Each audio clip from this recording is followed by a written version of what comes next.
Che Guevara is considered by many young people in today's society as somewhat of a hero or a savior to the world.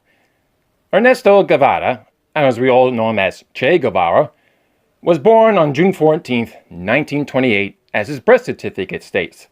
However, it was in fact that he was born a month prior, on May 14, 1928.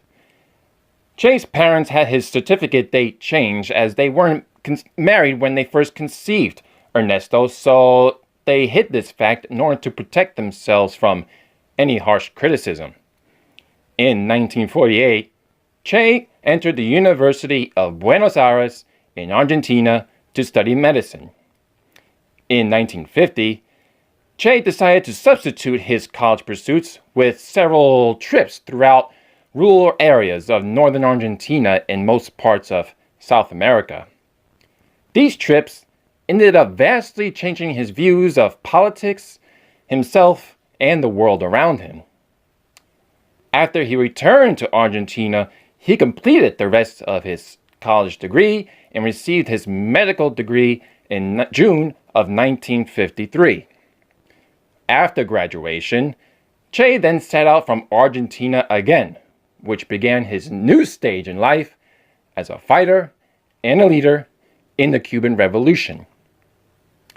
Now, contrary to those who actually wear Che Guevara's faces on their t-shirts, he wasn't fighting for cultural change nonetheless, but for a traditional Marxist communist revolution.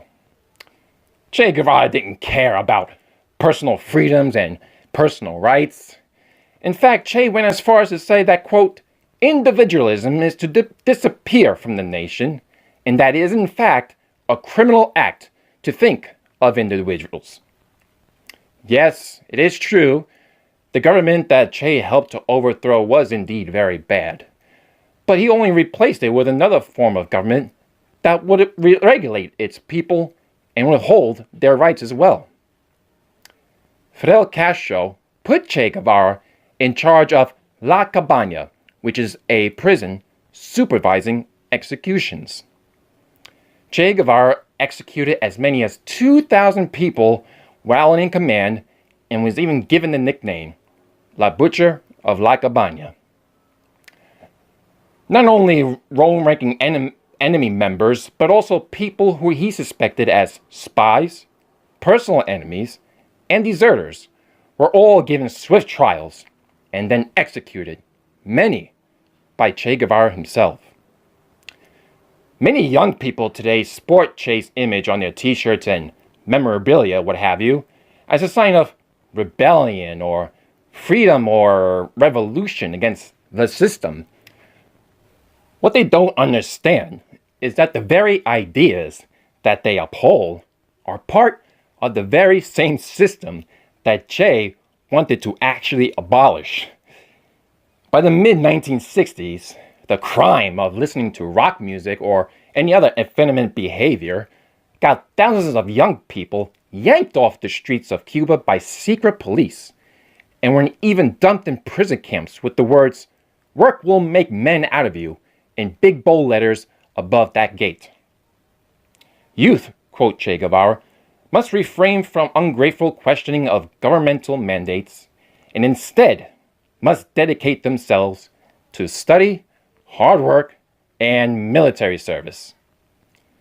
It was also quoted, "They should learn to think as a mass, and those who chose their own path were denounced as worthless, quote-unquote, delinquents." One of the greatest ironies of the legacy of Che Guevara is that it's the face of a communist leader that is used to sell t-shirts here in a capitalist America. You could pretty much divide those two groups who wear those shirts into people who know who Che Guevara is and was, and in fact are actually communists, and the other group as middle-class teenage quote-unquote rebels, as the Che would have shot or imprisoned himself. After years of fighting, Che Guevara surrendered and was captured on October 8, 1967, in Bolivia. Now, contrary to popular belief, he was armed and still had a full clip in his gun when he did surrender. Che Guevara was then executed the very next day on October 9th, 1967. With Che Guevara's hippie hair and his revolutionary beard, Che is the perfect icon for the 60s mentality.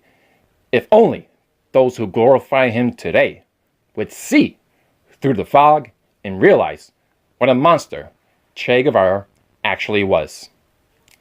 Thank you for watching. I'm Andrew Abreu.